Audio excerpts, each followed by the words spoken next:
नमस्कार, 2:30 बजे के समाचार में आप सभी दर्शकों का स्वागत है। मैं हूं साइमा खान। सबसे पहले नजर हेडलाइंस पर। प्रधानमंत्री मोदी और न्यूजीलैंड के प्रधानमंत्री क्रिस्टोफर लक्सन के उपस्थिति में नई दिल्ली में 6 समझौतों का आदान प्रदान। दोनों देशों के प्रधानमंत्री के बीच द्विपक्षीय वार्ता।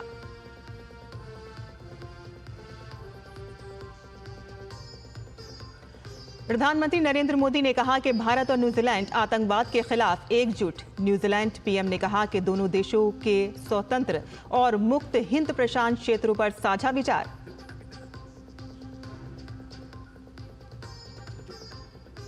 दिल्ली में आज से रायसीना डायलॉग की शुरुआत। पीएम मोदी करेंगे उद्घाटन। 125 देशों के प्रतिनिधि ले रहे हैं हिस्सा। इस बार के डायलॉग का विषय Kalachakra, people, peace and planet. Karnataka सरकार द्वारा ठेके में मुसलमानों को 4% आरक्षण को लेकर भाजपा लगातार हमलावर। भाजपा सांसद तेजस्वी सूर्या ने कहा कि धर्म के आधार पर आरक्षण को पूरी तरह से असंवैधानिक करार दिया। और वक्फ संशोधन बिल के खिलाफ जंतर मंतर पर मुस्लिम पर्सनल लॉ बोर्ड के प्रदर्शन पर जेपीसी के अध्यक्ष जगदंबिका पाल ने जताई कड़ी आपत्ति। कहा कि किसी भी मुसलमान को 1 इंच भी जमीन का नहीं होगा नुकसान।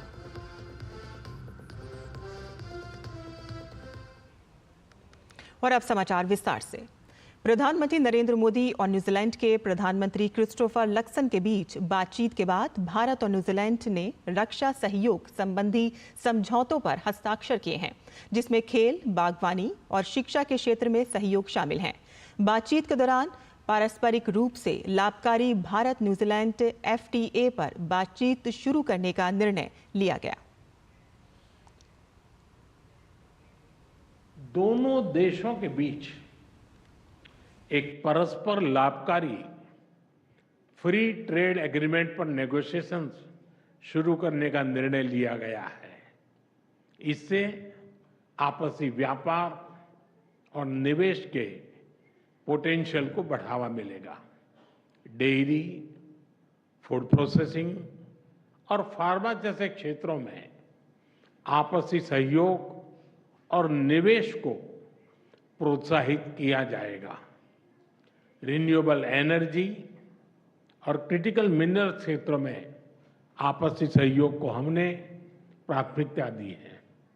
फॉरेस्ट्री और हॉर्टिकल्चर में संयुक्त रूप से काम किया जाएगा। मुझे विश्वास है कि प्रधानमंत्री के साथ आए बड़े बिजनेस डेलीगेशन को भारत में नई संभावनाओं को देखने और समझने का अवसर मिलेगा। दोनों देशों के नेताओं ने आतंकवाद के खिलाफ लड़ाई को जारी रखने का आह्वान किया। प्रधानमंत्री नरेंद्र मोदी ने कहा कि दोनों देश आतंकवादी, अलगाववादी और कट्टरपंथी तत्वों के खिलाफ लड़ाई में सहयोग करना जारी रखेंगे। आतंकवाद के खिलाफ हम दोनों एक मत हैं। चाहे 15 मार्च 2019 का क्राइस्ट चर्च आतंकी हमला हो या 26 नवंबर 2008 का मुंबई हमला, आतंकवाद किसी भी रूप में अस्वीकार्य है। आतंकी हमलों के दोषियों के खिलाफ कड़ी कार्रवाई आवश्यक है। आतंकवादी, अलगाववादी और कट्टरपंथी तत्वों के खिलाफ हम मिलकर सहयोग करते रहेंगे। इस संदर्भ में न्यूजीलैंड में कुछ गैर कानूनी तत्वों द्वारा भारत विरोधी गतिविधियों को लेकर हमने अपनी चिंता साझा की। हमें विश्वास है कि इन सभी गैर कानूनी तत्वों के खिलाफ हमें न्यूजीलैंड सरकार का सहयोग आगे भी मिलता रहेगा। प्रधानमंत्री नरेंद्र मोदी ने मुक्त, सुरक्षित और समृद्ध हिंद प्रशांत क्षेत्र की वकालत की। उन्होंने कहा कि दोनों देश विकासवाद की नीति में विश्वास रखते हैं। फ्री, ओपन, सिक्योर और प्रॉस्परस इंडो पैसिफिक का हम दोनों समर्थन करते हैं। हम विकासवाद की नीति में विश्वास रखते हैं, विस्तारवाद में नहीं। इंडो पैसिफिक ओशन इनिशिएटिव से जुड़ने के लिए हम न्यूजीलैंड का स्वागत करते हैं। इंटरनेशनल सोलर अलायंस के बाद CDRI से जुड़ने के लिए भी हम न्यूजीलैंड का अभिनंदन करते हैं। भारत और न्यूजीलैंड के बीच प्रतिनिधि मंडल स्तर की बातचीत के दौरान न्यूजीलैंड के PM क्रिस्टोफर लक्सन ने कहा कि भारत के साथ नए क्षेत्रों में सहयोग बढ़ाया जाएगा। इस दौरान उन्होंने भारत में डिप्लोमेटिक संबंधों को और मजबूत करने की बात भी कही। And so to give effect to the various areas of new cooperation, my government has also confirmed that we will need more people on the ground in India. And that is why New Zealand is looking to increase our diplomatic footprint in India by more than 60%, underscoring our commitment to the relationship and our ambition to see it grow even further. And it is also my great pleasure to be able to announce Dr. Samir Saran, President of the Overseas Research Foundation and an organiser of the Raisina Dialogue with Dr. Jay Shankar, to be the next Prime Minister's Fellow from India. And I look forward to welcoming Dr. Saran to New Zealand and building even stronger engagement between New Zealand and India on critical issues facing the Indo-Pacific. So finally, can I just say again, thank you, Prime Minister Modi, for hosting me and my delegation so generously and with so much hospitality. We do look forward to broadening and deepening the relationship between our two great countries. And I also, of course, offered to reciprocate Prime Minister Modi's warm and generous hospitality by inviting him to New Zealand.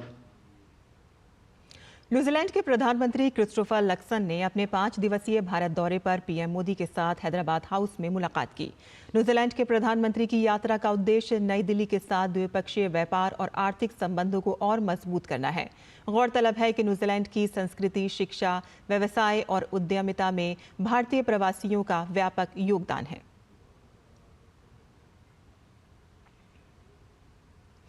और इससे पहले New Zealand के प्रधानमंत्री Christopher Luxon ने राजघाट पर राष्ट्रपिता महात्मा गांधी को श्रद्धांजलि दी। न्यूजीलैंड के PM 20 मार्च तक भारत की आधिकारिक यात्रा पर हैं।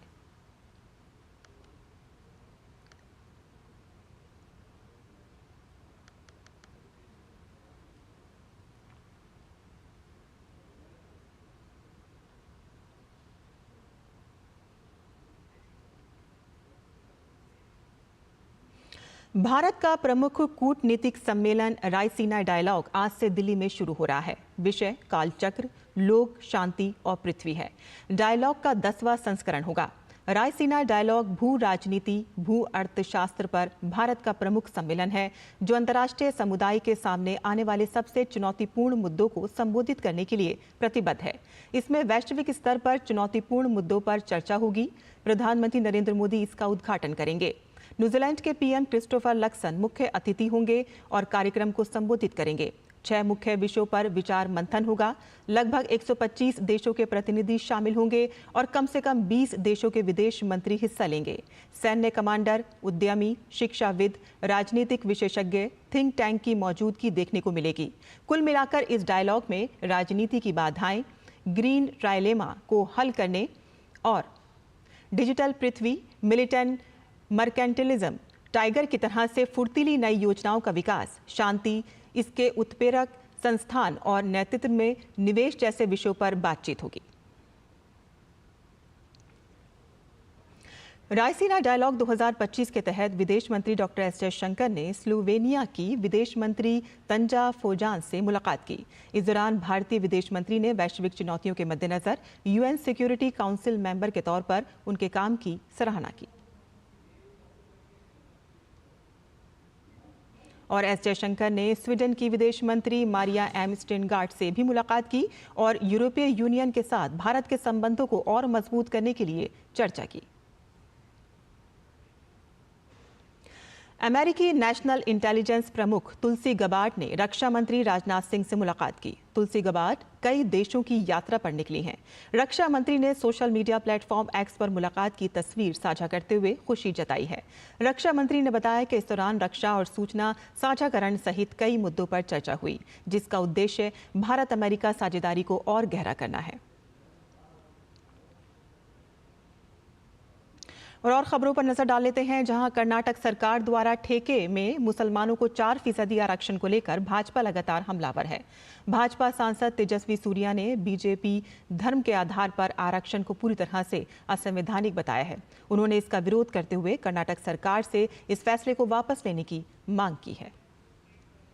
The Siddaramaiah government in the budget last week has proposed to introduce a 4% reservation in government tenders by amending the KTPP Act. This move is not only patently unconstitutional, also something that the framers of this constitutions had rejected outright even at the time of forming of the constitution. This is also an idea that, quoting the words of Dr. Baba Saheb Ambedkar, has the potential to balkanize India. The Bharatiya Janata Party firmly opposes this proposed unconstitutional move and demands from the Siddaramaiah government to immediately roll back this proposed unconstitutional misadventure. Tejasvi Surya ने कहा कि धर्मनिरपेक्षता का दावा करने वाली Congress vote bank के लिए धर्म के आधार पर आरक्षण दे रही है और इसे असंवैधानिक बताते हुए तेजस्वी सूर्या ने कहा कि कांग्रेस की तुष्टीकरण की राजनीति का बाबा साहिब अंबेडकर ने भी विरोध किया था। You claim to be a practitioner of secularism. Is this the brand of secularism that the Constitution of India and Baba Saheb Ambedkar envisaged for the country, where benefits of reservations are taken away from SC/STs and given over to minority Muslims? When the idea of reservations for minorities on the basis of religion was mooted during the framing of the Constitution, Baba Saheb Ambedkar had opposed this idea tooth and nail with these words. In 1949, while discussing this very idea, Ambedkar had said on the floor of the Constituent Assembly that the reservation of seats for religious minorities on the basis of religion is a fatal dose for the country. Rajya Sabha में नागरिक उड्डयन मंत्री के राम मोहन नायडू ने बताया कि उड़ान योजना के तहत केंद्र सरकार ने पिछले वर्ष 1 करोड़ से ज्यादा लोगों को उड़ान योजना के जरिए जोड़ा गया है।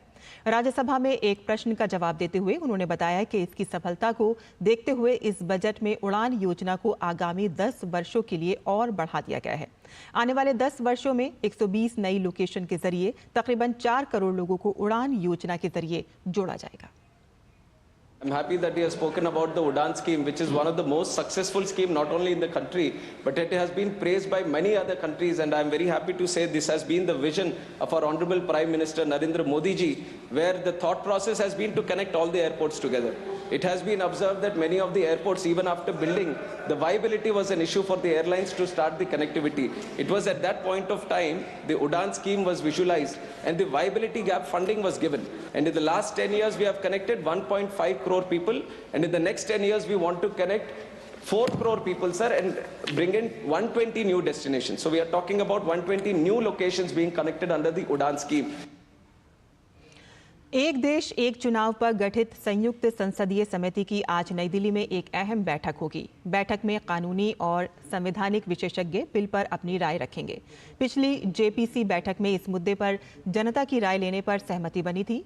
जनता की राय और सुझाव हासिल करने की दिशा में एक अहम कदम के रूप में जेपीसी ने विभिन्न अखबारों और मीडिया आउटलेट्स में विज्ञापन देने की योजना बनाई है। इन विज्ञापनों के माध्यम से एक QR कोड भी प्रदान किया जाएगा ताकि लोग सीधे वेबसाइट पर जाकर अपनी राय जाहिर कर सकें। इससे पिछली बैठक के बाद जेपीसी के अध्यक्ष PP चौधरी ने कहा था कि सभी सदस्य राष्ट्र हित में कार्य कर रहे हैं और जेपीसी पूरी तरह से दलगत राजनीति से ऊपर उठकर काम कर रही है। PP चौधरी ने यह भी कहा कि समिति के सदस्यों की सभी शंकाओं का समाधान किया जा रहा है। इस बीच वक्फ बिल के खिलाफ पर्सनल लॉ बोर्ड का जंतर मंतर पर प्रदर्शन हो रहा है। All India Muslim personal law board ने बिल के खिलाफ आवाज उठाई है। इसमें कई अन्य संगठन भी शामिल हो रहे हैं। वहीं सत्ता पक्ष ने कहा है कि जब संयुक्त संसदीय समिति और वक्फ ने all India Muslim personal law board को इस संशोधन के बाद कमेटी के सामने बुलाया था, तो कमेटी के सामने all India Muslim personal law board ने जो बातें रखी थी उनमें उनका संज्ञान लिया था। अब इस कानून के खिलाफ इस सवाल पर all India Muslim personal law board कल दिल्ली के जंतर मंतर पर प्रदर्शन करने जा रहा है। इस वफ़द का फ़ायदा गरीब, पसमानदा, महिलाओं, विधवाओं और बच्चों को उनकी पढ़ाई के लिए मिलेगा। दिल्ली के जंतर मंतर पर मुस्लिम पर्सनल लॉ बोर्ड द्वारा किए जा रहे धरना प्रदर्शन पर वक्फ संशोधन विधेयक पर गठित जेपीसी के अध्यक्ष जगदम्बिका पाल ने कड़ी आपत्ति दर्ज की है। उनका कहना है कि किसी भी मुसलमान को इससे 1 इंच भी जमीन का नुकसान नहीं होगा, बल्कि गरीब और पसमानदा मुसलमानों को इससे सीधा लाभ होगा। डीडी न्यूज़ के संवाददाता ऋषि कुमार ने खास बातचीत में उन्होंने कहा कि चुनौती देता हूं कि विपक्ष को इससे किसी को भी कोई नुकसान नहीं हो सकता। वक्फ संशोधन बिल को लेकर तमाम बातें हो रही हैं। ऐसे में जो बोर्ड है, मुस्लिम पर्सनल लॉ बोर्ड है, और इन लोगों का जो कहना है कि ये इसके खिलाफ पहले भी थे और सरकार ने इसके मामले में उनके साथ गलत किया। लेकिन हमारे साथ इस समय वक्फ संशोधन विधेयक से संबंधित जो जेपीसी बनी थी उसके चेयरमैन जगदम्बिका पाल जी हैं। पाल साहब, जिस तरीके से आज प्रदर्शन करने की बातें हो रही हैं और प्रदर्शन किया जा रहा है, सारी बातें तो जेपीसी में आ ही गई थी, क्या मसला है? हमने उस all India Muslim personal law board को बुलाया भी था और उनको 4 घंटे हमने सुना, और जमायत उलमा हिंद को बुलाया। जब सभी को बुलाया, सारे स्टेक होल्डर्स के साथ डिस्कस किया, विपक्ष के जो सांसद जा रहे हैं उनको हमने उनके व्यूज को रिकॉर्ड किया है और यहाँ तक कि अपनी रिपोर्ट दिया। उसके साथ जो डिसेंट नोट है वो भी हमने लगाया 228 पेज का। तो इतनी बड़े डिसेंट नोट के साथ लोकतांत्रिक प्रक्रिया में उस जेपीसी की रिपोर्ट है, और इसके बावजूद भी देश के लोगों को या तो गुमराह कर रहे हैं, या तो कोई सियासी तकरीर है, या विपक्ष के लोग अपने अस्तित्व को बचाने के लिए, अल्पसंख्यक के तुष्टीकरण के लिए, वोट की राजनीति के लिए गए हैं। नहीं तो ये विरोध क्यों हो रहा है? मैं चुनौती देता हूं कि अगर इससे कहीं भी उस वक्फ की संपत्ति को और ट्रांसपेरेंट ढंग से एडमिनिस्ट्रेट करने के बजाय अगर कहीं कोई नुकसान हो तो मैं उसका जवाब देने के लिए तैयार हूँ। एक चीज और कही जा रही है कि इससे सरकार जमीन हड़पने की प्रक्रिया शुरू करना चाहती है। इस तरीके के जो आरोप देश के आम अल्पसंख्यकों को गुमराह किया जा रहा। अभी तक वक्फ की प्रॉपर्टी को खुर्द बुर्द केयर टेकर करते थे, मुतवल्ली करते थे। ये कानून पास होगा तो इससे निश्चित तौर से सरकार के द्वारा लाए गए कानून से आम गरीब मुसलमान के लोगों को फ़ायदा मिलेगा। अनाथ बच्चों को, विधवाओं को कहीं 1 इंच कोई कब्रिस्तान या मस्जिद नहीं कोई कब्जा करने जा रही सरकार। कहाँ प्राविधान बता दें। तो हमने बात की जगदम्बिका पाल जी से, जिनका कहना है कि इस कानून के बनने से जो गरीब मुसलमान हैं, जो पसमानदा मुसलमान हैं, उन सबको लाभ होगा और विपक्ष सिर्फ सियासत कर रहा है। कैमरामैन विक्की के साथ ऋषि कुमार, डीडी न्यूज़, दिल्ली। और भाजपा नेता शहजाद पूनावाला ने all India Muslim personal law board द्वारा वक्फ संशोधन विधेयक 2024 के खिलाफ विरोध प्रदर्शन करने पर कहा कि वक्फ एक बहाना है। देश में दंगे भड़काना, आग लगाना, वोट बैंक की दुकान चलाना, बस यही इनकी कहानी है। पूनावाला ने विपक्षी दलों पर इस चुप्पी पर सवाल उठाए हैं। वक्फ एक बहाना है, देश में दंगे भड़काना है, आग लगाना है, वोट बैंक की दुकान चलाना है, और यही इनका फसाना है। जो वोट बैंक की दुकान चलाते हैं, चाहे वो AIMPLB जैसी तंजीमें हो या इसे सपोर्ट देने वाले राजनीतिक इसके आका कांग्रेस, तृणमूल कांग्रेस, समाजवादी पार्टी, MIM, ये लगातार वक्फ के नाम पर मुस्लिम समाज को भड़काने की कोशिश कर रहे हैं। पहले ये कहते थे CA आएगा, नागरिकता छिन जाएगी, एक की नागरिकता नहीं छिनी। अब कहते हैं वक्फ आएगा, ज़मीनें और मस्जिदें छिन जाएगी। ऐसा कुछ नहीं होने वाला। वक्फ के संशोधन की बात तो खुद मुसलमानों ने की है, पर इसको हिंदू मुसलमान बनाने की कोशिश समाजवादी पार्टी, कांग्रेस, तृणमूल कांग्रेस कर रही है। केंद्रीय स्वास्थ्य राज्य मंत्री अनुप्रिया पटेल ने आज नई दिल्ली में इंडो पैसिफिक क्षेत्र के लिए महामारी की तैयारी पर क्वाड कार्यशाला का उद्घाटन किया। इस मौके पर केंद्रीय स्वास्थ्य राज्य मंत्री अनुप्रिया पटेल ने कहा कि हाल के दिनों में उभरने और फिर से उभरने वाले स्वास्थ्य खतरों के बढ़ने से वैश्विक स्वास्थ्य सुरक्षा की रक्षा के लिए मजबूत तैयारी, बेहतर निगरानी और अच्छी तरह से समन्वित अंतर्राष्ट्रीय प्रतिक्रिया तंत्र की आवश्यकता है। उन्होंने कहा कि भारत की डिजिटल रोग निगरानी प्रणाली उन देशों के लिए एक मूल्यवान मॉडल प्रदान करती है जो अपने सार्वजनिक स्वास्थ्य बुनियादी ढांचे को मजबूत करना चाहते हैं। 3 दिन का ये कार्यशाला महामारी की तैयारी और स्वास्थ्य सुरक्षा के क्षेत्र में अंतर्राष्ट्रीय सहयोग को बढ़ावा देने के लिए आयोजित की गई है। इस कार्यशाला का उद्देश्य स्वास्थ्य आपातकालीन ढांचों को मजबूत करना, आगे आने वाली स्वास्थ्य चुनौतियों के प्रति तैयारियों और विकसित हो रहे महामारियों के लिए समन्वित प्रतिक्रियाओं को सुनिश्चित करना है। सम्मेलन में वन हेल्थ दृष्टिकोण के कार्यान्वयन पर ध्यान केंद्रित किया जाएगा, जो मानव, पशु और पर्यावरण स्वास्थ्य को फोकस करेगा। भारत की विशाल टीका उत्पादन, अमेरिका के अग्रिम अनुसंधान, जापान की तकनीकी विशेषज्ञता और ऑस्ट्रेलिया के मजबूत क्षेत्रीय जुड़ाव का लाभ उठाकर क्वाड ने इंडो पैसिफिक और उनके आगे स्वास्थ्य सुरक्षा के लिए एक शक्ति के रूप में उभरा है। Recognizing this critical imperative, India has consistently remained at the forefront, championing collective action at the national, regional, and global levels. In line with our commitment to global action, India has contributed $10 million towards the establishment of the Pandemic Fund, which was specially conceptualized for fighting pandemics. India has further pledged an additional $12 million to support its sustained functioning. This underscores India's dedication to strengthening global pandemic preparedness and response efforts through collaborative and inclusive financial mechanisms. Delhi में BJP सरकार बनने के बाद राष्ट्रीय राजधानी में अवैध रूप से रह रहे प्रवासियों, खास करके बांग्लादेशी रोहिंग्याओं के खिलाफ कार्रवाई तेज हो गई है। दिल्ली पुलिस ने कई इलाकों में अवैध बांग्लादेशियों के खिलाफ पुलिस जबरदस्त अभियान चला रही है। पूर्वी जिले में दिल्ली पुलिस के विशेष अभियान के तहत दिल्ली एनसीआर में 7 अंतरराज्यीय अवैध बांग्लादेशी अप्रवासी पकड़े गए हैं। और आइए आपको सीधे लिए चलते हैं राज्यसभा, जहां रेल मंत्री अश्विनी वैष्णव चर्चा कर रहे हैं। पैसेंजर्स पे सब्सिडी उतनी ही है जितनी पहले थी, बल्कि बढ़ी है। करीब करीब ओवरऑल अगर हम रेलवे की फाइनेंशियल कंडीशन को समझें तो पैसेंजर्स में सब्सिडी देते हैं और कार्गो यानी फ्रेट से थोड़ी बहुत कुछ कमाई होती है। पैसेंजर में अगर हम देखें कॉस्ट है, हमारी रेलवे की कॉस्ट है करीब ₹1.38 अगर एक पैसेंजर को 1 किलोमीटर तक लेके जाना है। किराया लेते हैं केवल 73 पैसे का, यानी करीब करीब 47% का डिस्काउंट पैसेंजर पे दिया जाता है, सब्सिडी पैसेंजर पे दी जाती है। और ये सब्सिडी कुल मिला के FY फाइनेंशियल ईयर 22-23 में देखें तो 57,000 करोड़ के आसपास थी।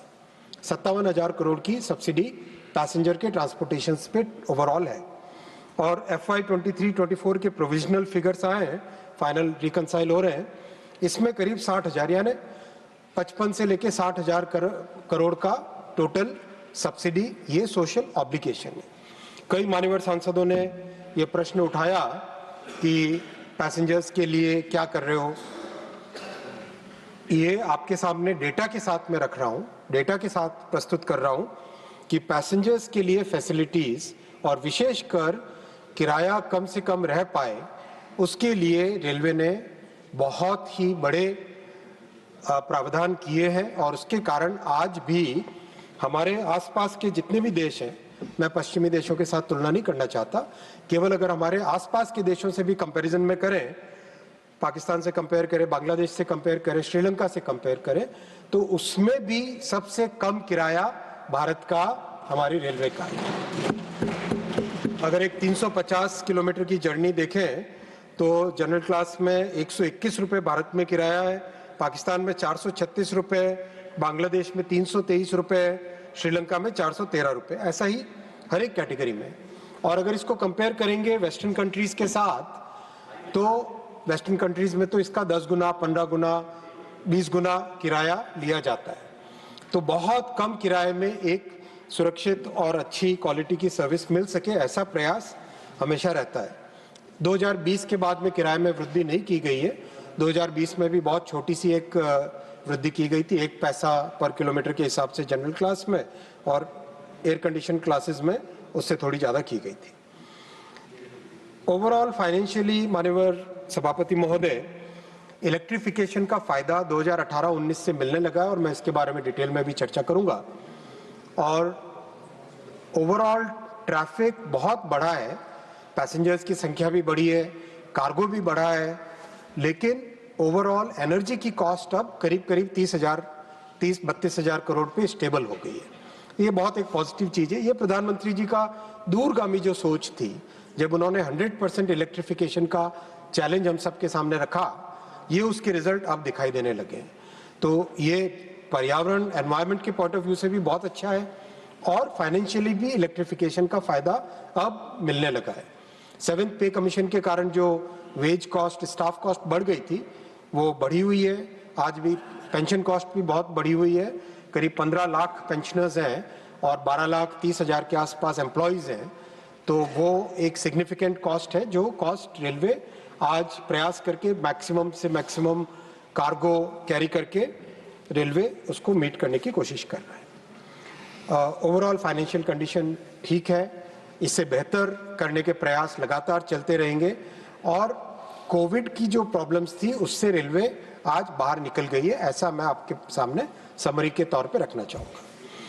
अब मैं दूसरे विषय पर आता हूँ। माननीय सभापति महोदय, रेलवे ने कई बड़े माइलस्टोन्स अचीव किए और ये माइलस्टोन्स सबके लिए गर्व की बात है, पक्ष के लिए, विपक्ष के लिए, अपक्ष के लिए, सभी के लिए गर्व की बात है, पूरे देश के लिए गर्व की बात है।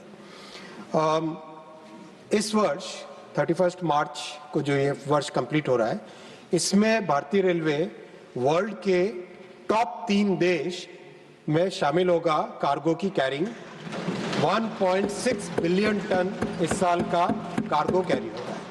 यूएस का भी करीब करीब 1.6 बिलियन है और चाइना का करीब इससे ज़्यादा है। तो चाइना, यूएस और इंडिया, ये 3 देश टॉप 10 में इस बार शामिल हो रहे हैं। ट्रैक कंस्ट्रक्शन 34,000 किलोमीटर क्रॉस किया है, जो कि जर्मनी के पूरे नेटवर्क से ज़्यादा है। ट्रैक का जो रिप्लेसमेंट, जो कई मान्यवर सांसदों ने ये विषय उठाया कि ट्रैक का रिप्लेसमेंट के बारे में कई ने प्रश्न उठाया, मैं ये डेटा आपके सामने रखना चाहता हूँ और ये फैक्ट्स हैं। 50,000 किलोमीटर करीब। तो राज्यसभा में रेल पर हुई चर्चा पर रेल मंत्री अश्विनी वैष्णव जवाब दे रहे थे। वो बता रहे हैं कि वो रेल मंत्रालय की यही कोशिश रहती है कि ज़्यादा से ज़्यादा फैसिलिटीज़ यात्रियों को मिले और पैसे भी बहुत ज़्यादा उनके कम खर्च हों। और आसपास के देशों के मुकाबले भारत में रेल किराया बहुत कम है और भारतीय रेल मंत्रालय यही चाहता है कि सभी यात्रियों को सुरक्षित और सेफ यात्रा प्रदान की जाए और उसके लिए बहुत सारे कार्य किए जा रहे हैं। तो इस वक्त के बुलेटिन में फ़िलहाल इतना ही। हमें अनुमति दें। नमस्कार। लेकिन आप देखते रहिए DD न्यूज़।